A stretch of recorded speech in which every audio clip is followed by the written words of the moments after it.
Welcome, boys. Welcome, everyone who's listening to this for the second time, unfortunately. It's our second episode of the CUFC podcast. This week, we are delighted to be joined by a special guest, Jake. Good to have you, Jake. Very good to have you, mate. So just a quick one before we start from last week. After the abuse I got from Ben Marrett for my drink of choice, we come back to Christy Strongbow. Cheers to that, mate. So, anyway, so on to this week. We're doing a episode about you two boys, basically. So it's going to be, both of you have been involved in academy processes and things like that. So we're basically just going to talk about, going on from the theme of last week, obviously with mental health and how it's affected both of you boys, if that sounds all right to you. So yeah, definitely. So Jake, if you want to just give us a little intro about yourself, mate. What's your name? Where you from? Blah blah blah. Just for those who don't. So I'm Jake Alley. I'm from outside of London. I'm from a little town called Tring. Probably about 45 minutes from London. I played for Ipswich Town from the age of 15 till 18. Was released at the end of my scholarship, and I'm off to uni in September. So. Too right, mate. Where are you going? Where are you going to uni, mate? I'm going to Loughborough. Oh, nice. Fair play. Nice. Mate, nothing on Cardiff. But... I was going to say, that's a proper footballing uni, Marrett. Yeah, Right, Marrett, over to you, mate. So I'm Ben Marrett. I live in South London, just south of Wimbledon, and my footballing career sort of thing was that I just played youth team football for Met Police, which is a semi-pro youth team, and then I went to America for 2 years on a sports scholarship at university there. Yeah, good stuff, mate. Good stuff. I mean, I've never heard about the America thing, but I'm sure we'll touch on that. Right, so we'll start off with you, Jake, mate. If you want to talk about just how you kind of got into football, who you support, blah blah blah, things like that. So it was probably when I was like 6 or 7, really. You know, just playing for your local team. I remember my first ever game I went to was like Wycombe Wanderers or something, just because they were my local team. But I support Sheffield United because my whole family from there, well, my mum's side are anyway. So I remember going to games with my granddad. Then I've had a season ticket with them since I've been about 8 or 9. So nice one. Yeah, that's my earliest memories really of going to watch football. I can't remember when I started out playing, like memories of me playing, but I remember vividly like my first games going to it and stuff. No, nice one, mate. Very good. I mean, I'm a West Brom fan as well, mate. So I'm feeling your pain this season. Yeah, it's been a bit of a stinker. Shocking, mate. Absolutely shocking. What are you, Marrett? Yeah, I think my dad took me to a Fulham game. That and Chelsea were like 2 closest clubs. So then Dad took me to a Fulham game when I was younger, and I wasn't that interested in it. I was like 5 or 6, but I felt like it was like the right thing to do because my older brother was into football, Dad was into football, Granddad was into football. It was just sort of like a football sort of household, so I just thought that was the right thing to do. And then sort of as I got older, I don't really watch it anymore. Like I love playing the sport. I think it's great. I'm just not that interested in watching it anymore. Don't know. I just sort of like just never really found that too big an interest. I've always like watched it and just thought I'd much prefer to be playing rather than like watching on TV. No, fair enough, mate. It surprises me that a bit, to be fair. I thought you'd... Yes, surprises everyone, really. But yeah, I haven't been a fan for years, honestly. No way. I didn't know that, to be fair. How much of a football badger you are, I thought you'd be all over it. Right, anyway. So obviously, we'll get into the... obviously, today's podcast is more about... There's a few stories we were speaking about the other week, weren't we, Marrett, of boys getting released by academies and sadly, obviously, going the wrong way into different things. And we've seen it with Jake's story. Basically, big shout out to Matt Kimmins, who runs the social media for our club, because he saw Jake's story online, which is fair play to Jake. Took some massive courage to share his story online, and all the boys were very, very impressed by it, which is why we wanted to get him involved, really. So we just dropped him a message on the odd chance that he might reply. And luckily for us, he's been kind enough to come on and share his story, really. So that should be good. So, Jake, if you want to start off, mate, with how you kind of got into the academy setup, really. So it must have been when I was about 13 or 14. So you have like a district team, so the schools in your district get put together. And I remember going to the trials there, and I got into the team, and then we entered like the national cup, and we won. We ended up winning the national cup in the end, and I was skipper. And I remember, I think it was the semi-final. I got scouted by Chelsea. It must have been under 13 or under 14. So I went on trial there, and you know, normally, don't know if you know, but normally a trial at an academy is about 6 weeks. But I ended up going on trial there for about 6 months, like, and in the end, I didn't get a contract. And then I had a few more clubs after me, but my parents were a bit like, we don't really want you committing to a club where you're training 3-4 times a week, because you know, it's not meant to have a detriment on your GCSEs or your grades or whatever, but it is gonna, ain't it, like when you're training that much. So I kind of put it to a side and was just playing for my local team, Hemel Town. And then it must have been the summer holidays going into year 11. So finished year 10, I was 15, I think. Um, and one of the head scouts from Ipswich had been bugging me to go up for ages. And my parents were like, no, he's not going. Like, he's got to focus on his school, this and that. But then it kept on bugging him. So I finally went up in the summer, probably because I was just a bit bored more than anything. It was just something to do. I went up there for a week and then got a 1 year, I think it's called a schoolboy contract, and a 2-year scholarship. So it was 3 years in total. Yeah, so it was straight then. As soon as I finished my GCSEs, I remember my last exam was like 21st of June. And then I think it was the 28th of June, I moved up to Ipswich full time. So everyone else had the biggest, you know, that holiday between GCSEs, it's like a 3-month summer. I got a 6-day summer. Did you cram those 6 days? Those 6 days are decent. No, because everyone still had exams. Because I remember it was the sciences. So I did foundation like double. I did like the lowest of the low, and everyone else doing like triple science. Their last exam was on like 27, so I could barely do anything. Oh, fair play. So am I right in thinking from like the bits we've seen on Twitter of yourself and stuff, you're a keeper, is that right? Yeah, goalkeeper. Okay, fair enough. So obviously, as you mentioned, moving up to Ipswich, is it up or down? My geography is rubbish. It's just to the right and a bit up. Okay. So you mentioned obviously that. How was that for you? Obviously, was it 16 you went there? Yeah, 16 I moved up. So talk to me just purely about moving away from home at the age of 16. That must have been pretty tough for you. Yeah, it was tough, to be fair. I remember literally every weekend when I had the chance, because obviously I couldn't drive at the time. So for my parents to drive 3 hours there and 3 hours back just to come pick me up, like, it's a big commitment. It's a big ask just for me to come home for one night. So, you know, I was begging to come home really every weekend my first couple of weeks, because like, as much as you're enjoying it playing football full time, you know, you live in the dream, you still miss those home comforts. And because you live in a thing called dig, so it's basically where you're just living with the host family, get paid to look after you. But obviously living in someone else's house is, you know, going to be completely different to living in your own house, isn't it? Yeah, that's I've never really thought about that, to be fair. Obviously, with being 16, you're not going to, it's true, they're not going to give you somewhere to live by yourself, are they? So No, exactly. how was that then, just going into a new family completely and living with them? What was that like? To be fair, in my first year I was living with 2 other lads and we all got on really well, to be fair. So they were quite lucky because both of them lived about 45 minutes to an hour away from Ipswich, so they could just get the train home. But, you know, because I was probably double the distance in both of them, so it was a lot harder to get home just for a Sunday on the weekend that we got off or whatever. Oh, fair play, mate.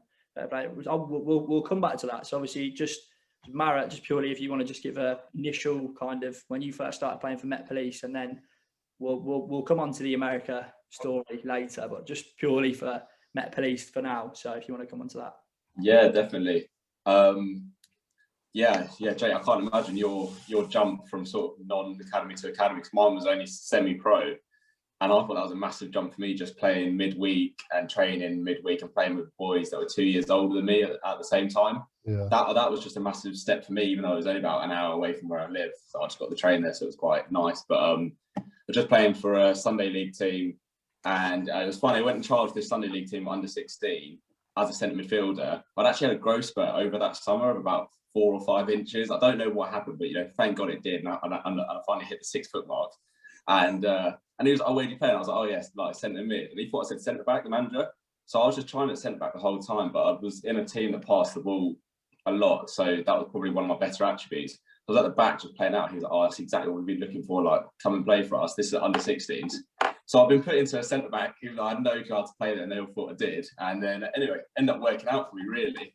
That just randomly one game, the Met Police youth team manager was down to come and watch us, and just asked me to come play for them. I just trained for them through my year 11, like halfway through year 11, was just trained, wasn't playing any games then. And then just played one game right at the end of the season when they'd already won the league, I think. So it didn't mean anything to I just got put at left back, and that was it really. Luckily I got in and then stayed there for 2 years. And that was, I had a really great time there. So what sort of a, obviously semi-pro with Met Police, what sort of like contract, or what was kind of what was the situation there really for the 2 years? I'd say, definitely wasn't a contract. I wish there was, but they I don't really know. So I was in the same league as like Woking, Sutton United, who are all the conference, the National League. So it was like the highest standard, I guess, you could get before going into like that professional academy, basically. And there was no real contract to it. There was about 60. No, that's an overstatement. There were about 40 boys because we had 2 teams. One was in the Ryman Premier, which was like the highest semi-pro youth league. And then we had one in the lower one. And the idea was that when you were a first year under 17, you'd play in the lower one, and then the older boys would be in the under 18 one, like you would aspire to be in that one. So my first year, I just sort of sat on the bench mostly for the higher team, and then just played the odd game sort of here and there. So it's sort of just like more of a transition year, and I was quite grateful for that. Really, I didn't have to go in straight away and be like some great prospect or whatever. I was like quite grateful just to have the time to sort of just fit in. And and then the second year they just asked to keep me on, which I was grateful because they cut the lower teams, they cut loads of boys out. So there was only about 15, 16, no, probably about 18 in the squad the second year. And then that was that really. So how did that kind of work in terms of, was there a progression? Was the progression there to the first team with that kind of scenario, or what was the situation there really? Yeah, I definitely think there was. It was sort of hard to say really, because there were boys, especially when I was in my first year, so they were second year boys, and one boy went off to play in the second division in Spain straight away after being under 18s, but didn't get a look in the Met Police first team.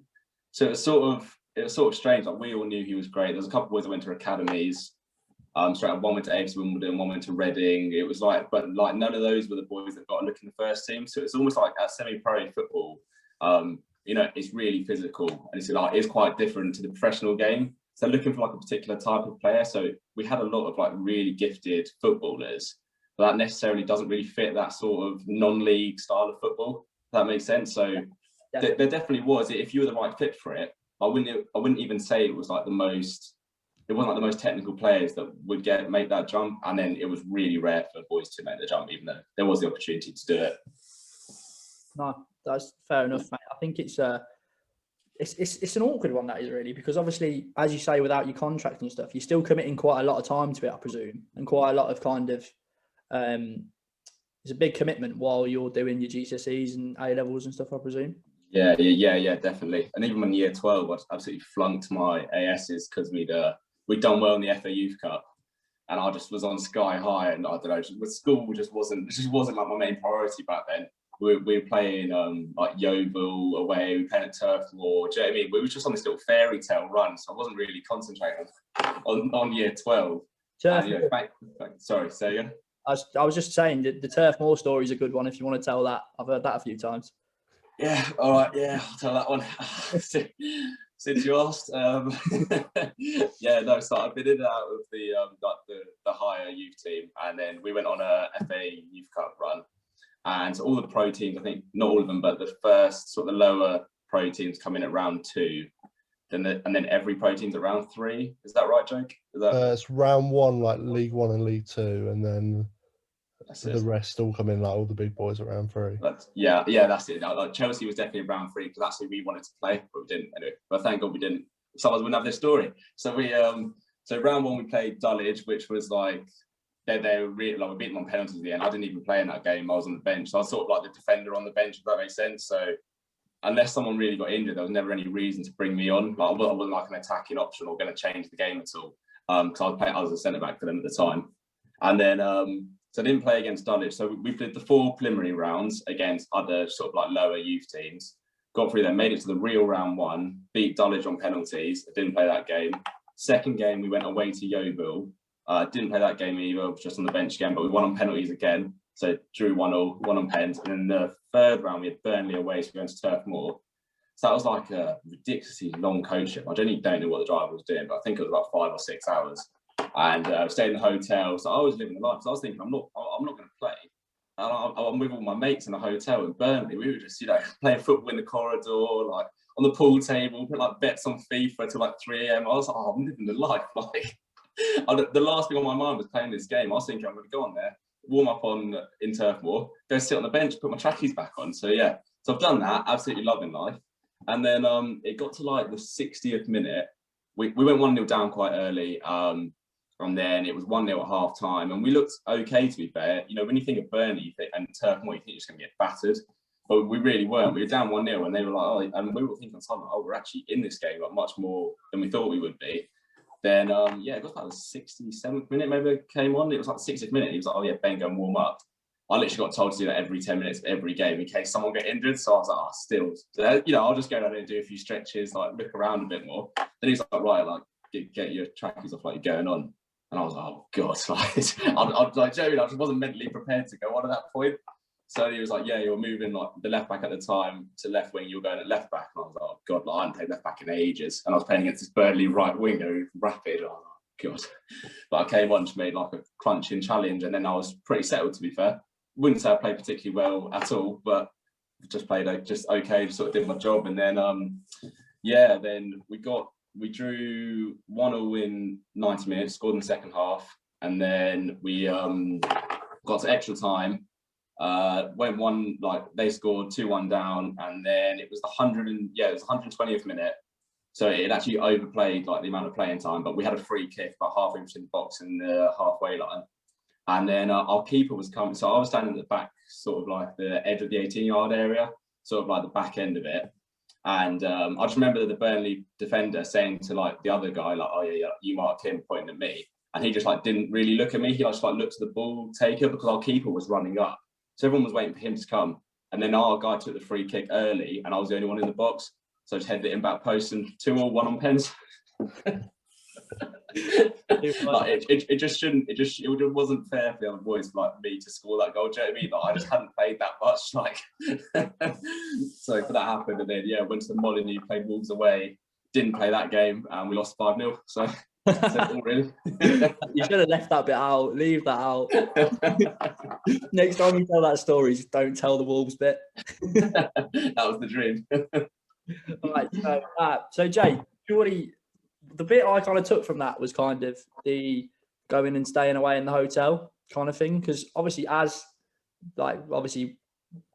uni and stuff like that, we only just kind of play Western. So we never really go far enough away to, and the highlights for me is kind of going and having a big old coach journey on the way home or something like that after a win and stuff like that.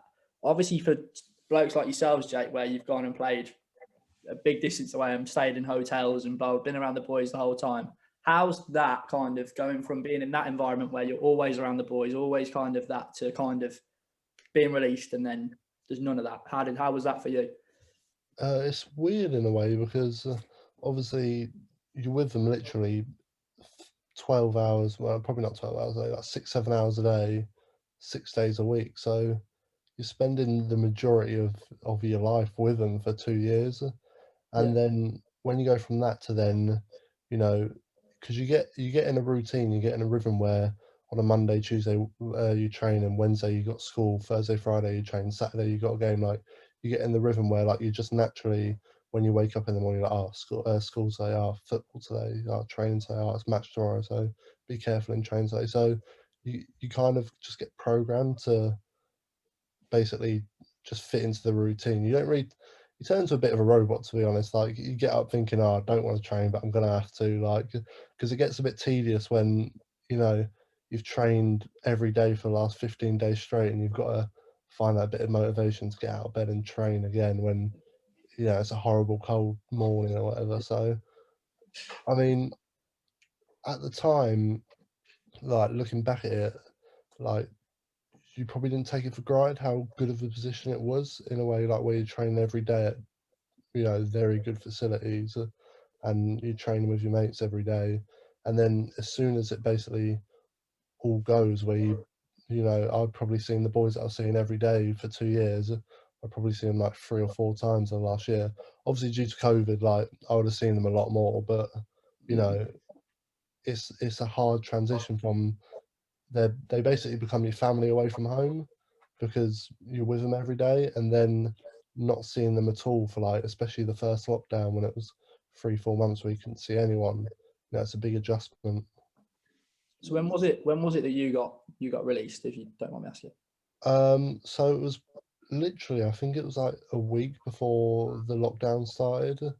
Mate, So yeah, how it came. was kind of going from that, having that news, and then Boris coming on the telly the week after and going, you can't go outside. How? Yeah, it all came quite quick, because I remember them introducing the lockdown, and Ipswich basically put a program together for all the boys, because they thought it would only be, you know, at first thought everyone thought it'd be like 1 or 2 months and be back to normal. But so they put a program for us all together, and like telling us to keep fit and all this and that. And obviously we'd just been released by the club, so we are like, oh no, we'll toss that off. Like none of us wanted to do it, because they were telling us to go on like an hour run every day, and you know, do indoor, you know, home gym sessions, and we were like, no, we're not doing that. So it kind of, like, just not exercising as well, like it, I feel like that mentally you forget how much it helps you when, you know, even like a half an hour run every day, it helps so much, you know, all the happy endorphins and stuff, you know, it's just, yeah, just getting used to not exercising every day, because obviously now I'm working or whatever, you don't have the time to exercise every day, and you never really took it for granted back then, you know. It's football training, you're enjoying it, but it's actually physical, intense exercise every day. So fitness levels as well drop so fast from being in the full-time game to then dropping out playing part-time, whatever. The fitness levels between are insane. Yeah, no, I can imagine, mate. I think the timing of that. Obviously, we talk about kind of being released must be difficult in itself, but the timing of that, I can't even imagine. That must have been so difficult for you, to be fair. Yeah, it was tough, but in a way, because it was getting to the point where, you know, you've been released, and I remember coming out of my release meeting, and I expected it to happen, to be fair. I knew it was coming, but instead of being like sad or anything, I was just kind of pissed off and angry at the club. I was like, oh, you know, if you gave me, like, I was trying to blame everyone but myself for, like, oh, you know, it's your fault, it's this coach's fault, it's that coach's fault. Which, looking back at it, like what I've come out with, I definitely think the club could have 100% treated us better while we were there, but it's partly, well, it's mainly down to yourself. So then when you're in that lockdown, you're thinking, oh, could I have done this better? Could I have done that better? It's like hundreds of different things playing on your mind. Oh, what if I played well in this big game or that big game? Like, would the decision have been different? No, Matt. So moving on to yourself, Matt, was there kind of a, so going back to Met Police, was there ever a conversation with you? Obviously, it's a very different situation, but was there ever a conversation between them and yourselves where it was kind of, this isn't going to carry on? Do you know what I mean? No, never actually. To be honest with you, I was really great. Like the season before, I was playing on sort of like the worst Sunday league pitches, or like everyone getting in fights over like a header or a dodgy. Do you know what I mean? I was just so grateful to be playing in these little stadiums. It was just a bit of a whirlwind transformation for me. Considering I didn't really like football at all at the time, I didn't watch it or anything. So I was just really grateful to be there. And then when we were going into my second year, when I found out that they were just going down to one team, I was like, oh no, like this could be the end of my like little ride. And they were like, oh no, like you're definitely saying like that. We're fully expecting you. And I was just like, yeah, happily surprised really. I think because I've just basically underestimated myself for a long time up to that point. So there wasn't really any expectation. And no, that conversation really, you know, luckily never happened actually. So what kind of happened then? Was it you going to uni that kind of stopped it, or what was the? What with Met Police? Yeah. So throughout my second year, it was about the Christmas period when I was doing like the showcases for the American coaches. And I remember playing against Sutton United on the Monday, which was like the biggest rivalry game. And I remember like I defended, well, but I generally couldn't kick the ball more than about 10 yards because I was just so knackered because I played about 4 games. I didn't know how it was going to go. Like, I genuinely didn't know what was going to be the outcome for it when I was trialing. And I just was so ashamed about the play that I ended up just telling them that this is what I was doing. But it wasn't something that was new to them at that, because they're semi-pro, that like they do know that the youth teams are almost like a stepping stone to something else. So they were really supportive of it. My coach Donovan, he was his son was the one who went to Spain straight after his 18, after his like second year, and then like other boys went to the first team and stuff, and other boys went to America as well. So sort of just told them what was going on, and they were just really supportive of it, and all they cared about was that season really. And past that point, the youth team ends, then I'm into men's football, which would have been the reserves and first team, so I wasn't really there problem anymore after that, if that makes sense. Yeah. So it didn't make any difference to them, and just because I was moving on, that was just sort of it really. No, very different situation then, isn't it really, I suppose. But so obviously I know you're probably itching to tell it. Let's hear about the next steps for you, really. So obviously moving to America. How did that come about? Obviously, I know about how did that come to happen, really? So basically, it was always an idea of when I was younger, and when I got into Met Police, I was like, oh, I actually could be all right at football, to be fair, at this point. And then my dad was just sort of chatting about the idea, and it was nothing more than a conversation, but it was sort of in my head. And then because I basically flunked my AS levels, I then got to a point where I would have had to stay another year because I had to drop maths because I got an E in it. So I had to pick up AS business. So I would have had to be there in year 14 almost. Yeah. And that was what sort of kick-started the process, because I was just thinking, I just really don't want to be here another year when all my mates are moving on to uni and stuff like that. So I was almost looking for like another way out. So then I was like, then I started looking into this process a bit more. And then there was a boy in the year above me at Met, and he actually went to America, and I didn't think he was that great at football, to be honest with you. And he went, and I was like, oh, like, he can go, like, yeah. This, mate, jeez. I was like, oh, if he can go, then like I think I can go. So then that put a bit of belief in me, because the boys that I'd known and gone before, I was like, these boys are way better than I am. Yeah. Like one boy was playing at Barnet, like in his second year, he went straight from Met, and then he went to America. And I was like, he's just a different level to what I was. So then he went, that sort of gave, and then I signed up to this company called Pass for Soccer, and then I went to a little sort of like trial day thing where they just did like a couple games, and it was just for the coaches, just sort of evaluate. These are just English coaches for the company, just to sort of evaluate what division they thought you play in and what scholarship you thought you'd have. So then whether you knew whether to like progress with like the process or not.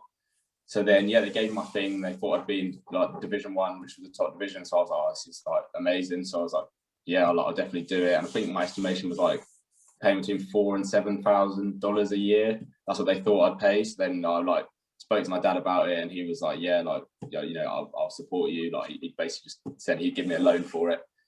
And he reminds me, every day that I still owe him that money. But I did. So did that, and then we decided we're going to go for it. And so then I didn't bother with UCAS or anything like that. That was just never on my mind. Didn't ever see an English uni. And I went to the showcase day in December. Played about 4 or 5 games, and there was just like 100 US coaches just all flown in, just stand on the side of the pitch with all their clipboards, and I was wearing like the yellow number 4. So then they just think like, oh, yellow 4, and look at it, and then it'd be my name, and then they would like highlight it. So we did that, and at the end of the day, we all showered. Sat in a room with our parents, and there was a guy like almost in like a judge's chair, and he was like, oh, if I read your name, then somebody wants to talk to you. And my name got read, so then I remember my dad just gave me a little fist bump like that, and I was like, yes. I was like, thank God for that, because honestly that was nervous. I thought I played well, but I didn't, you don't really know what they're looking for. And then spoke to 4 coaches on the day, and then because a lot of the coaches couldn't come, so obviously America's so vast that a lot of it's actually recorded, and then they make you like a little highlight tape thing. know if you've seen the American football ones where it's just like their best bits. It's a bit fake, but anyway. And then after that, then I got like, I don't know, 20 odd emails from that as well. And then decided to go with one of the coaches that spoke to me on the day, who's from Division 1 and from Illinois in Chicago. And I spoke to him, and I really liked him. He's the assistant coach, and he was English, and he'd done the whole process. Spoke to my dad. He knew what he was talking about with football. So after like evaluating the other offers, I just decided to go with him. Right. So what they offered you, kind of? What was the offer? When I first went out there, I was on 84%.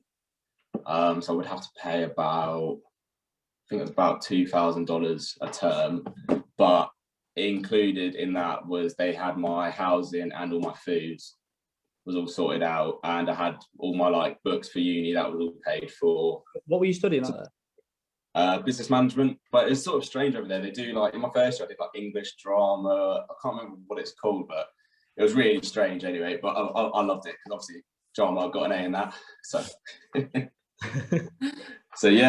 that was like the offer on paper. And then I remember just before going out there, I got an email like, "Oh, what's your shoe size? What's your like clothes size? Because like Adidas are gonna like sort us out. Like we were sponsored by Adidas. I didn't realize at the time before going out there. So I got like free boots, trainers, socks, undershorts, tops, jackets, everything really. And that's when I was like, cool, this is pretty nuts, this. And then went out there, did my A levels. No, did an SAT exam actually. I had to do that to get out there. It was like their version of A levels. So I did that, passed that enough to get in there, and then went out there on that and went out there in like the start of August. How long were you there for? 2 years total. So first and second year I did. Right. Okay. So talk to me. What was uni kind of like out there? What was the? Yeah, it was strange, really. I remember I couldn't get over the American accent to start off with. It's just like it was like I was watching a film or something. I remember like just filming like on the table of like the table that was talking, just thinking this is just so strange. This is my life now. That I was the only English guy there, so other than that assistant coach. So it was just really strange. Like, I just felt like such a world away, and like the roads are just so wide. It was so sunny. It was like the cars driving the other side. There's loads of fast food, like drive-throughs. It was just like the traffic lights are like really up in the air. It was just so strange, and it was almost like it literally just felt like High School Musical or something like that. It wasn't like dancing and stuff going on, but do you know what I mean? It was just at the start, it was literally just like that. I just couldn't really believe what was going on, and I was like, this is just nuts. Like, but so kind of, what about the football? What was kind of the format with that?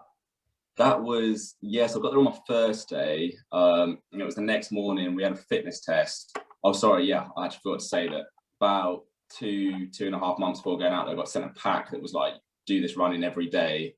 And it had like a progression every day of the amount of sprints and things like that.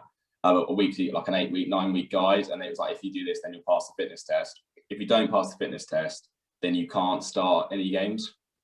That's just the way the Americans are out there. Like, you have to have such a base level of fitness just to play.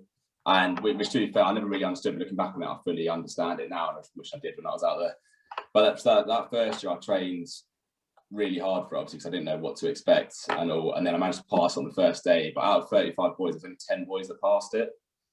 So obviously, it wasn't looking great. You didn't have a starting lineup at that point. And then that was at 5 a.m. on my first day, I think it was.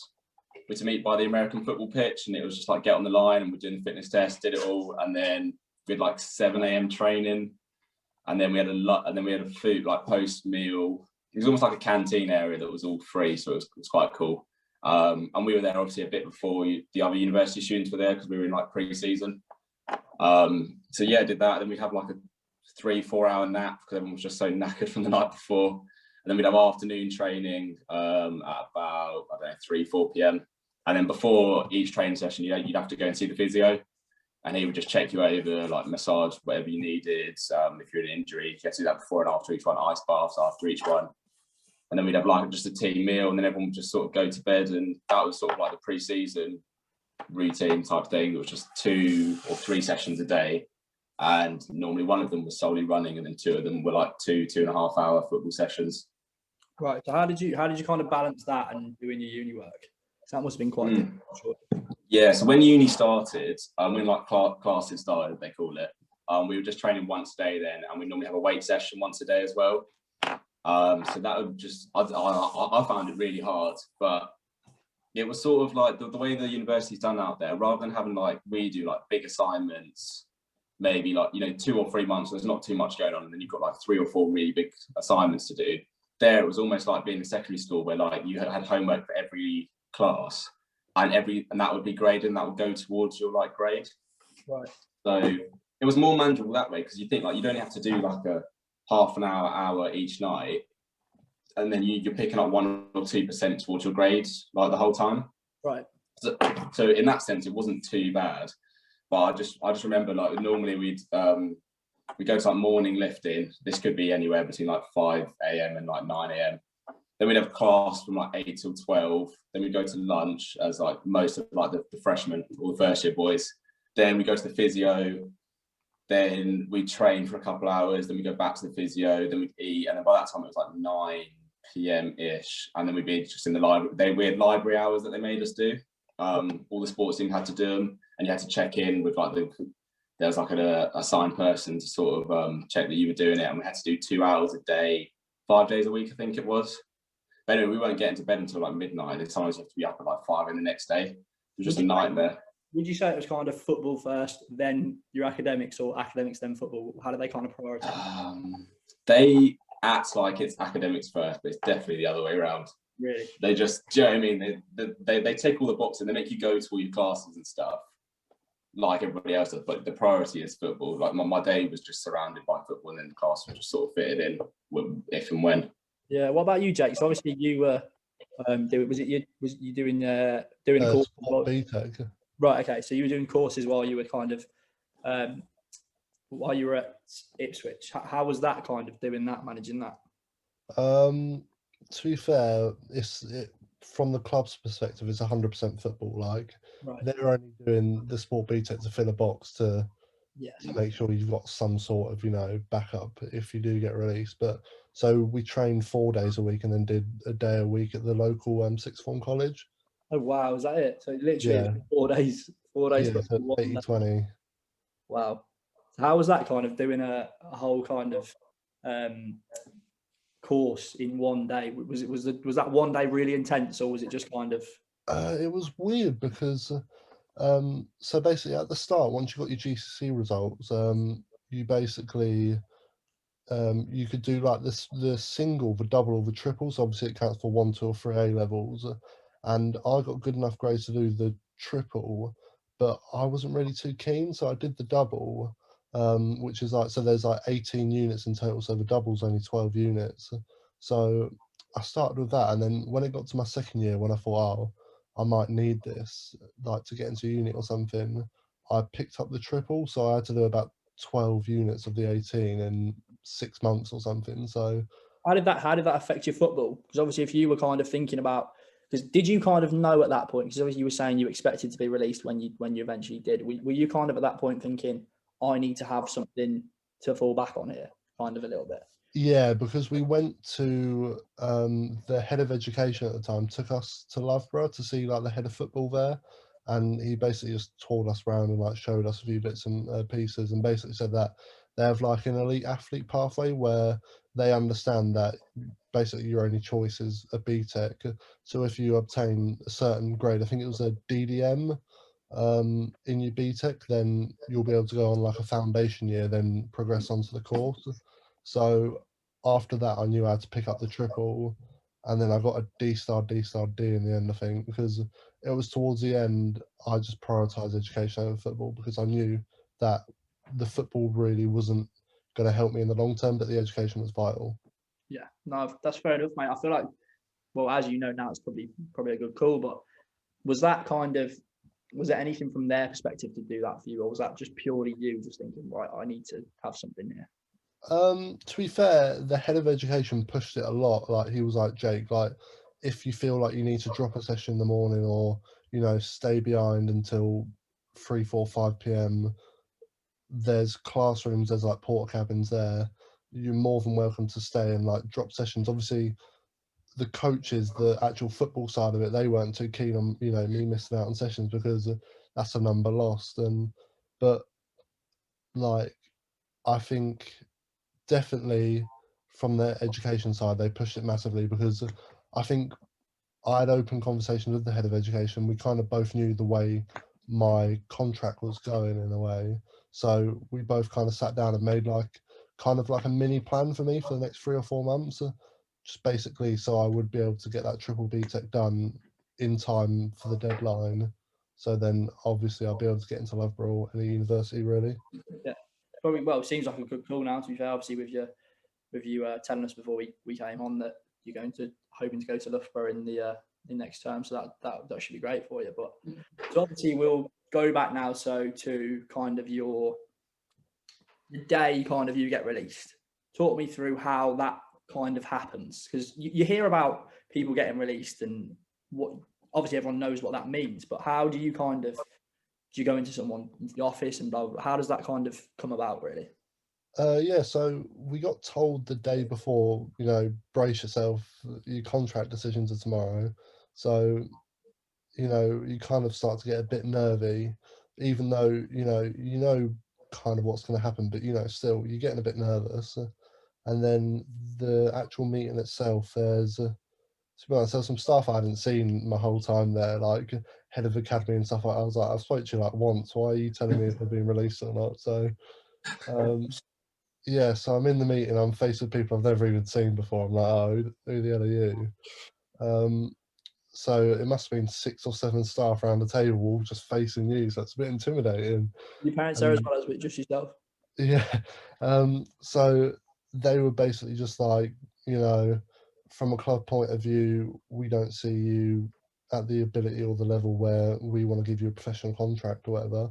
So yeah, that happened, and then they basically wheel you away into a room with the player care woman, and she basically just asked like, oh, how are you feeling like about the decision and stuff. And I was like, to be honest, like, you can expect it all you want, it still hurts when you get that decision, but you know, I'm not surprised at all. I know what happened. I remember at the time, I said earlier, I was more angry than anything when I got the decision.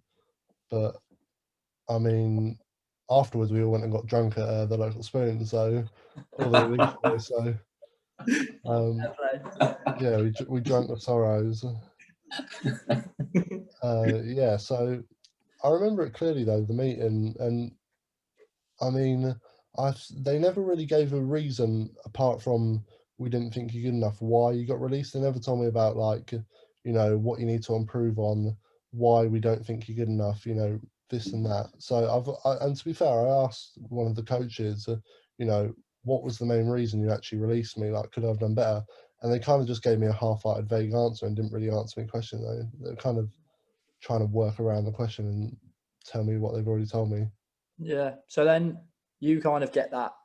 Also, I found it mad that you said to me that the day before they go, right, your decision about your contract's coming tomorrow. That's crazy to me that you've been there for however long, and then they go, right, tomorrow you're deciding whether we're going to sack you off or whether, which seems mental. But then kind of, so you have that you have that talk, and then you have that decision. The next week, what's happened for you then the next week after that? The next week, what was it? It must have been, I think they told us on like a Monday or Tuesday. So then the next couple of days, I completely sacked off training. I was like, I'm not training. Like, there's no chance. They still expect you to go back and kind of still train with them for the rest of the Yeah, they expect you basically just to take the decision and then just keep on going on as normal. So I basically spoke to the head of education and said, I'm not training, I'm just going to do education from now on. So I'm just going to train basically when I feel like training, because, you know, I'm not getting anything from being out on the training pitch when I was basically just there to make up a number at the end of it, because they're not trying to improve me because I'm not their problem anymore in a way, because they've released me from a contract. So, you know, I definitely then, it was more an education program for me than a football program. But then within a week we're in lockdown. So how long did you? So when you got told you were getting released, how long did you have left on your contract? As in, how long did you have left to kind of stay there for? So my contract officially ran out, I think it was beginning of July 2020. So obviously you've got your decision, your contract will run out at that point. So you've still got 5 months of, being paid left. But they're basically pre-warning you and telling you when that comes, when that contract end date comes, you won't be getting a new one. So you've got 5 months then to kind of carry on with. It seems crazy. Yeah. I don't know about you, Ben, but having 5 months left to kind Yeah, of carry on with what you've already been doing, knowing that there's no end goal. that just seems crazy to me. Why you would do that to someone that early? Yeah. And you don't know, sort of like 5 months. That's a really long time. I've had stages in football where I've been dreadful for about 8-9 months. Those last 3 months, I was unreal. Like I don't get that. Makes no sense. Yeah. Why is that? What's the reason behind it? To be honest, I think it's just to make numbers in training, because obviously, say they've got in the academy full-time under 18 to 23, they've got 40 players and 15 get released. Probably it's normally about 10 to 15 get released every year at the end of the season. Then all of a sudden they're going from 2 groups of 20 training, and then I think it's just for numbers in training, because obviously when they've got their players that they're keeping on, they're not going to be happy when they're training with odd numbers, or they're not being able to do a proper session because there's not a lot of them. Makes sense. Question kind of was though, like, why couldn't they just tell you a week before? Tell you in July? Why was it? Why did it need To to be be? fair, we were pushing for it already, because basically every year they normally tell you once you've been knocked out of the FA Youth Cup, because for the academy, the under 18 team, it's the FA Youth Cup is the biggest competition. Like, you're in it to win it. So I remember we got to I think it was the 4th round, and we played Cardiff away, and we got knocked out 2-1 extra time. And in a way, because we were pushing for the decisions before, but the head of education said basically, the football guys basically aren't going to tell you until you've been knocked out of the Youth Cup, because say if they release us and we've got the FA Youth Cup 5th round, we could just toss it off really and just say, no, why should we play for this club and earn them basically credit, and I think they get money from it for winning the Youth Cup. Why should we work hard for the team when they've just released us? So they kind of wait till you've been knocked out, and once we got knocked out, normally because you want to win it, we knew we weren't going to win it because there's some proper decent teams like Man City and Chelsea. So we knew like fifth round or quarterfinal was the maximum we were going to get. So I remember when we got knocked out, quite a lot of us were like quite happy we got knocked out, because we knew then our decisions would come up, because we were kind of just in that position where we were agitated because we knew it was coming. We just wanted confirmation, because because it was at the point in the club where we didn't feel like we were wanted there, or like, because obviously the boys who were, you could tell the boys who were getting contracts were playing up with the under 23s or first team, and when you stuck with the under 18s playing with guys 1 or 2 years below you, like I remember we played Coventry away, and so obviously I was the only second year scholar on the team, and I was being captained by a 15-year-old, and I was 18 at the time, and like, no disrespect to him, he's a really good player, but I was just thinking, I was like, what the hell am I doing here? Like, I'm the most senior player on the team. I played 50 more under 18 games than him, and I'm being captained by a school kid basically. So at that point, I just thought, I want my decision. I don't care what you got to say. Yeah. Sorry, Jack. I've got a question. So, were you, when you were FC, 2 questions? How many goalkeepers were in your youth team, and were you playing a lot of youth games? Sort of how, and was there keepers that weren't playing? Do you know what I mean? Like, So first year I was both years. So first year and second year, there's normally 1 goalkeeper for each year. So there's normally a first year goalkeeper and a second year goalkeeper. First year, it normally goes for goalkeepers. You don't play. I think there's about 30 games in the season. So you don't play the first 10 or 20. It's normally the strongest second year team. Then once them boys either get shipped out on loan to a local team, or they're up with the 23s, then the first years will kind of get blooded in. So I played probably from January onwards in my first year. So that first 4 or 5 months, I didn't really play a game. And then my second year, I started the season, and then I played about 15 or 20 games in a row, and then I got sent out on loan. So you were quite a pivotal part of that. I just always assumed that the boys that got released were the ones that just never played. I didn't realise that you could be such a pivotal part of the team. We joke about it because the moment we got the moment we basically all got sent out on loan from the under-18s to a local non-league team, I went to Felix. I actually remember playing against Met Police when I was at Felix. So yeah, so we got loaned out there, and we always joked about it with the coach, because as soon as we left, the release boys that got loaned out, because you could tell the lads that were getting contracts, they just went to the under-23s. So the lads that got released, as soon as we all got booted out the under-18s, it turned crap for them. They started losing every week because we were the better players on the pitch. Obviously, because we're playing with kids younger than us, a year younger than us. So obviously, we're expected we're physically more dominant, and we were always the best players on the pitch when we were playing for the under-18. So you'd expect, because you're playing with kids a year below you. But as soon as we got shipped out, and it was all the first years playing, they were losing every week 5-10-0. Wow. It's so interesting, isn't it, Ben? I don't know about you. Like it's the stuff you just kind of what happens, but you just don't really hear about it that much, do you? Do you know what I mean? Like, it's nuts. Yeah, you just assume. I just always assumed it was boys that just never had a chance to play. They didn't realise you were the number one goalie, and they still just treated you that badly. That's just crazy to me. Yeah, they did that. How many boys, Jake? How many boys got kept on from kind of your year? Out of how many? So my intake from under-16 into scholars, it must have been, I think, about 12 of us signed scholarship forms, and then it must have been. So when you get your decision, you either get a third year scholarship, which is basically just an extension, or you get a professional contract. Basically, that's normally the boys that are like, pushing for the first team already. So I think 3 or 4 got professional contracts, and then 2 got third year scholars, and the rest of us. So it must have been 6 of us got released. Right, so it's about 50-50 split then, really. Yeah, and then I remember one of the boys got offered a third year as well, but it's notorious. Like, if you're a third year, it's normally they're just keeping you on because they're not really sure on you, and they'll just release you a year down the line. So he went off to America. He goes to Georgia State now. So he turned down the third year and just said, "No, I'm off to uni." Right, fair enough, mate. So obviously we've touched quite a lot there on the kind of the football side of it, but as you said as you put very bravely, like came out and said on social media, kind of how much it had affected you really getting released. So if you want to talk a little bit about that, then.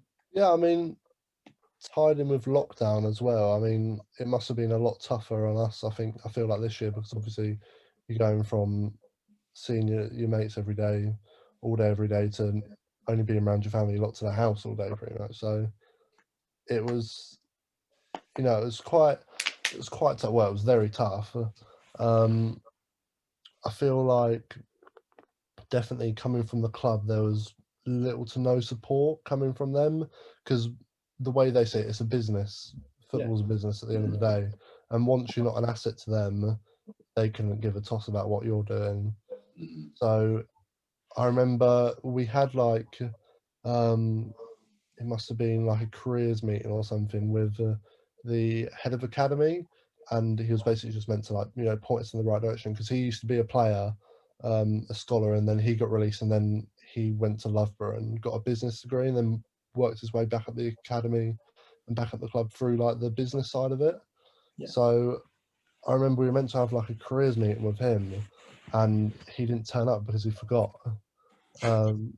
Well, we got told he was in another meeting, but that's just a cover up for him. That with the boys, that was your kind of their way of saying this is what you can do from now. Yeah, so that was basically for them to tell us, like, what are your plans? What's your plan B going forward, and what we would suggest you do, or whatever, or what are you looking to do?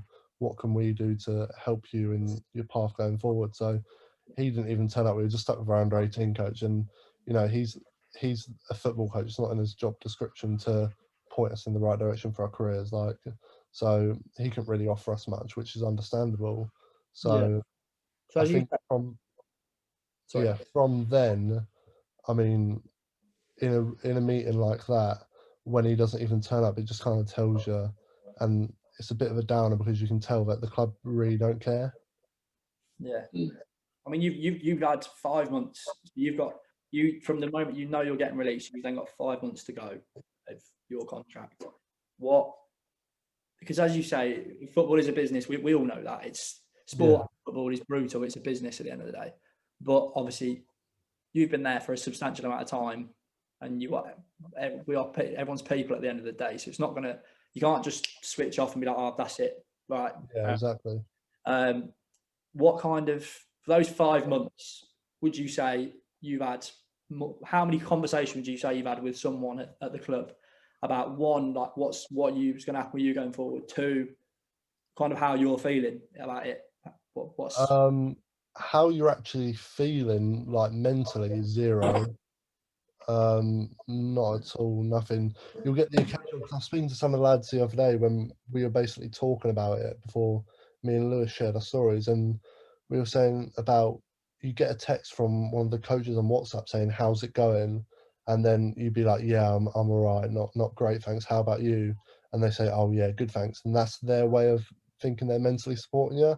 So, you get a text every 3 months from the coach saying, "How's it going?" And they think that's their way of, mentally supporting you. So is there not like a is there not a kind of like a wellbeing officer or something like that? there is also like the player care officer. Yeah. I remember at the time they were very supportive of us, but I was thinking about it the other day, and I was speaking to one of the boys, and I've only received a text off them once since I've been released, and that was me asking, could they be like a reference for me for there used to be like a physio just basically signing me off on some forms. So yeah, once in the last how long it's been? It's literally a year now since. Crazy, absolutely crazy. I can't believe. Ben, thoughts? Yeah, it's wild. It's just wild. I just still can't believe that you were the #1 goalie, and then it's just you mean you are the pitcher, and then you're completely out the pitch. I just think it's crazy how that happens. And did you get offered to do any of those? I can't remember what is it, the exit trials? Those games where like American coaches and stuff come. Yeah. Was they sort of? Do they try and help you sort of with your football career a bit? Obviously, just because it was a bit of a tough one, because obviously as soon as we got released, a week after it was lockdown, so there wasn't really exit trials for any of the boys across the country that got released that season, so there wasn't really that option available. I remember we had some meeting where the club basically said, "Oh yeah, we've put like a highlight reel. The analysis people have put a highlight reel together. We're going to send it off to a few clubs," and every year they do it. And normally it's one or two of the handful of lads that have been released. They'll go on and sign for a team. So I remember last year one lad got released. He went and signed for Charlton, which are a better team than Ipswich. So so it can work in your favour sometimes. And I remember normally every single lad gets at least one or two clubs interested where they go for a trial at least, or they speak to them. But I remember the club said that they sent them out, but not a single one of us got any interest from any clubs. I don't know if that's because of lockdown, because of COVID, no clubs were taking in players, but at the same time you're thinking, did the club really try their best to push our name out there and stuff? Because we all knew that we may have been released, but we were still good players. Like we still could easily have gone and walked into a League Two team or something. But when none of us are getting any attention at all, because there were some boys in there that got released that are really, really good players, and maybe they didn't get contracts just because the guy in the year above them plays for England or something. No fault of their own. It's just the economics of football. So when none of us at all are getting any word from any clubs, we're a bit like, oh, has the club really helped us out here? Yeah, no. So Jake, just kind of, obviously the main reason we knew about your story was kind of through social media. What sort of responses have you been getting since? Because obviously you shared your story in depth. If you want to at your Twitter, mate, I doubt you'll get many followers from us, but at your Instagram, I highly. Nice and simple. To be fair, I got a few boys that I know from clubs that have been released from different clubs from it, which basically just said like, "Oh, fair play to you coming out," and that I respect it. And they pretty much face the same thing, where the aspect of them being released and then the club seeing them as more as an asset, and they're not an asset to them anymore. So mentally, the mental side of it, they don't really care how they feel. So it's kind of a good thing. You know, it's bad to hear, but it's good to know that it's not just Ipswich that. Yeah. You know, it's a football problem. It's not just Ipswich's problem. No, yeah, we were going to. I was just about to say that. Really, it's kind of obviously with yourself, we're focusing on Ipswich, but as you say, it's a much wider kind of. Yeah, exactly. Really. No, yeah, definitely. Just hang on, I'm just checking my notes. Right, so yes, so my next question was going to be to both of you, really. You're kind of obviously since coming through. Actually, Ben, one more question on how did it end in America? I still don't know that. How did yeah, so out there, obviously I was going from here playing like 2, 3, 4 times a week, sort of on off in the season. But obviously it was just part-time football from there. And then going out to America, it was then almost like double full-time. I don't know, just playing like 2, 3 times a day with a weight session. I hadn't lifted a weight in my life before going over there. My body just couldn't hack sort of the amount of pressure I was putting on it physically. So my first year, I was just riddled with injuries. I played every game, but I literally wasn't training to Monday to Friday, then I'd play on Saturday. Then I wouldn't train, then I'd play Tuesday, and obviously that was just having a bit of upset when there's 35 boys putting their heart out and playing, and so that was just like tough. And I really enjoyed the experience my first year, and I was really football committed then. But I was just constantly get pushed back through injuries. Like, all I wanted to do was play over there and really sort of achieve, but it was sort of hard to do. I just never felt I was playing at 100%. So then I had like tendonitis or tendinosis, I don't know, like the next stage from tendonitis anyway, in like my upper sort of like hip area. And that's why I kept having all these problems, is because I basically just worn it down so much and never let it rest. So then I didn't play football from about February of my first year to about the end of September of my second year. So during like all through that summer and the start of the next season, I wasn't playing at all. And then when I got back, obviously I was so much unfitter than everyone else. Before I'd trained like 9 weeks just to get a base fitness for pre-season, I still found it really tough. So then I was sort of in and out the team then. I wasn't playing as much anymore. I was like, when I was fit, I was playing, but I still had these sort of things over me. I wasn't fit enough. So I was just becoming like more and more sort of unhappy there, even though like I was really grateful for what I was doing. It just, my body just physically couldn't sort of take the toll on it. And then it got to a point where like me and my coach weren't really getting on that well. We didn't really see eye to eye. Like, I thought we should be playing passing football.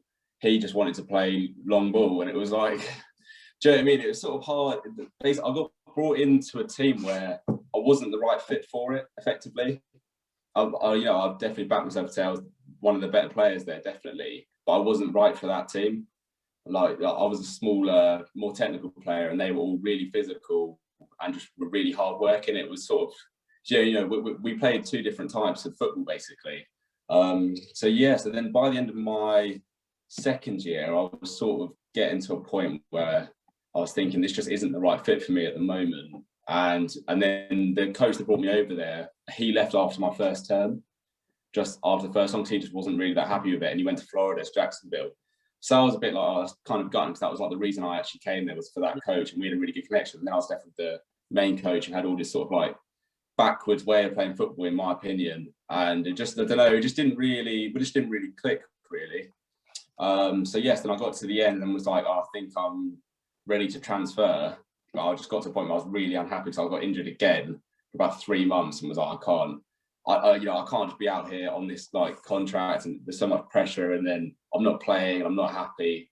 So I was like, right, I think the best thing for me to do would just be to leave Chicago, come back to England, and then transfer to another university. But when you have to do that, you have to like leave your team first before setting up another one, if that makes sense. So it's quite a big risk, but I was just like, yeah, like, I'm definitely not happy anymore. Like, I've had a good 2 years. I'm just gonna go now. Then I was gonna take a year out, come home, take a year out, be with my family, get back to my home campus, etc., and then move back out there to another university. But then while I was here over summer, I wasn't playing football at all. And I was like, I'm like really happy again. I was going out. I was sort of like, I wasn't going out when I was over there, because we were training so much, and there's loads of rules in place.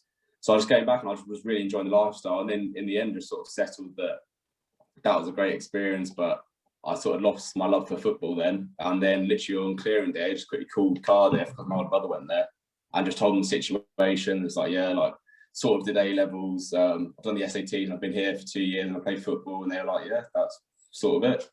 Yeah. So then, yeah, didn't really look back and just thought, yeah, that's sort of my football days over. And I was just going to go to Cardiff just to enjoy sort of the party life, really.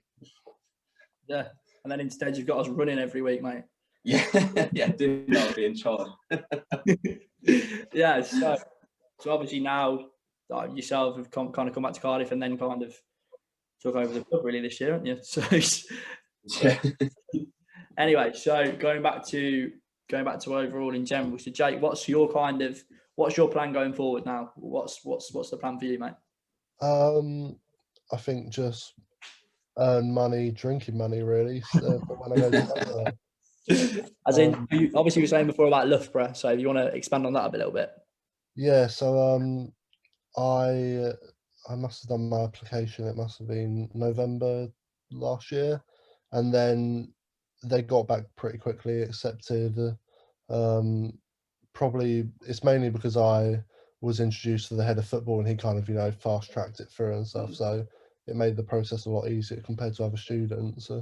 He kind of just went to the admissions office and said, "Can you just clear this guy for me, please?" So yeah, I'm starting in. They take it.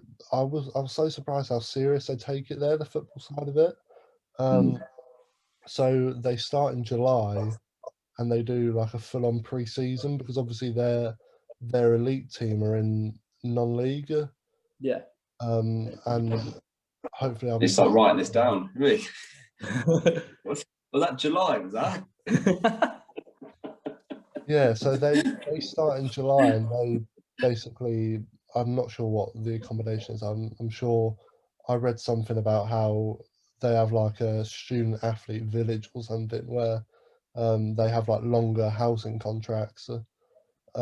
Yeah, so it's crazy how serious they took it because I was expecting just to go there starting October. Obviously that's not going to happen because pre-season and the non-league season starts in August, so I was expecting what division do Loughborough play in? Do you know? Not a clue.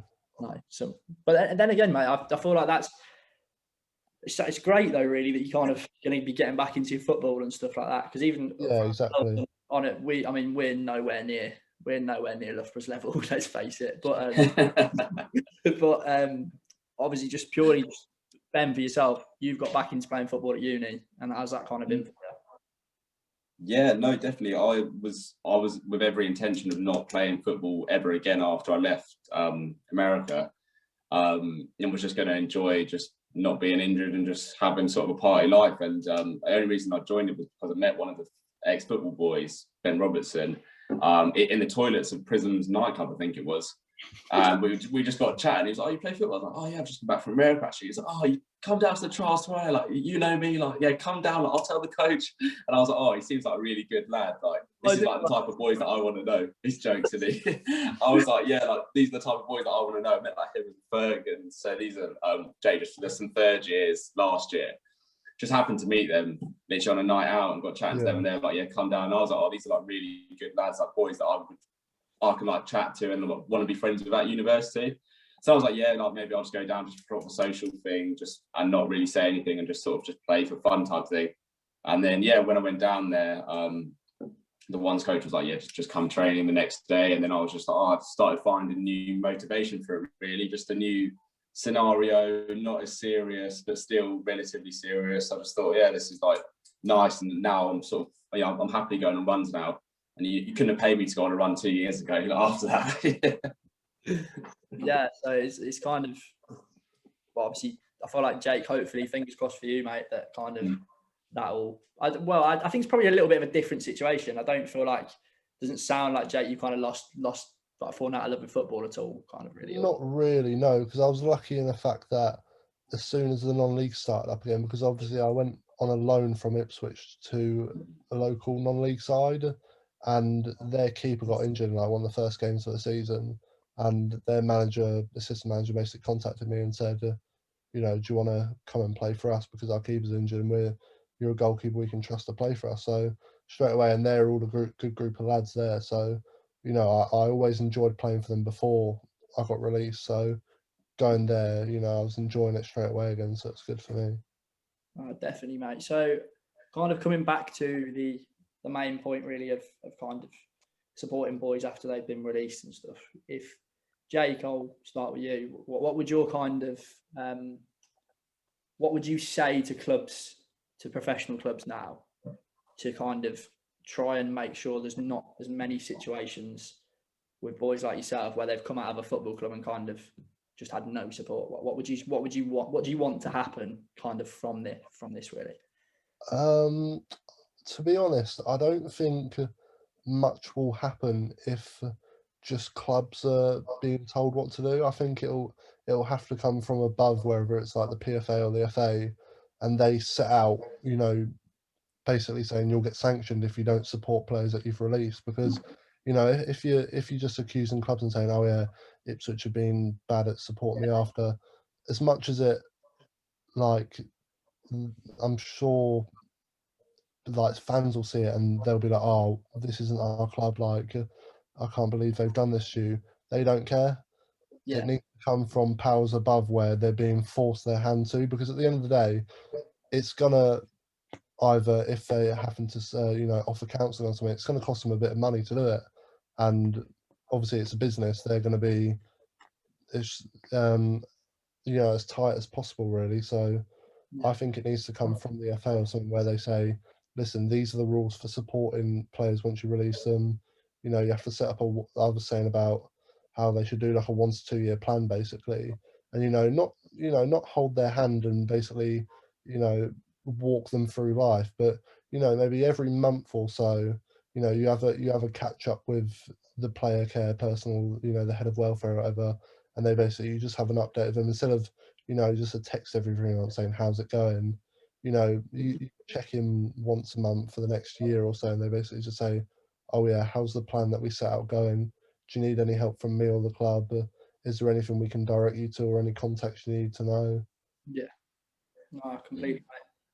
They're all, and the thing is as well, this is all stuff that isn't really groundbreaking in any way. This is all, exactly. it's all stuff that should be happening anyway, isn't it? Really? Yeah. At the end of the day, it isn't stuff that's like our clubs are massively going to, and obviously you talk about money as well. The amount of money that's in football and sport right now.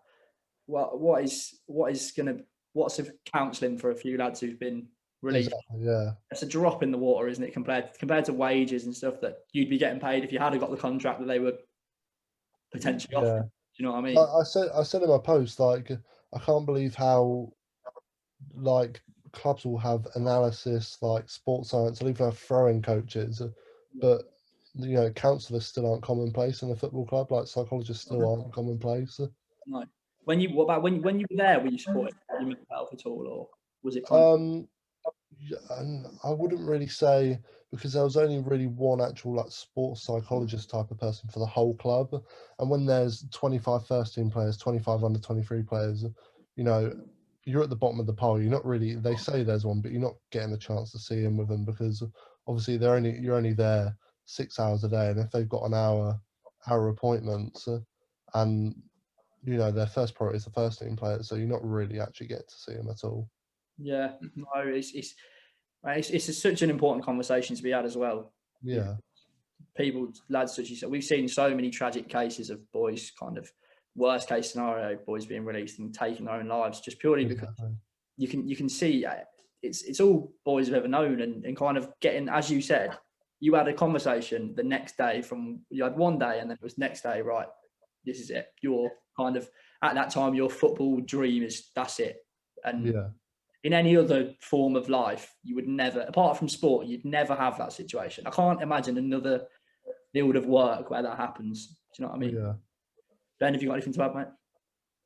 Yeah, I think it's just definitely, I think I agree with everything you said, Jake, and I think it just needs more people like Jake who've like been through this process to then have a seat in like the board of clubs and, you know, be coaches, and, do you know what I mean, just sort of changing the whole ethos of a club, so it focuses on that as well. And it's never really going to happen until people who've sort of gone through it are then at the top, and then they know that you'll sort of look for those things, and you'll probably be more noticeable boys who are acting slightly off, etc.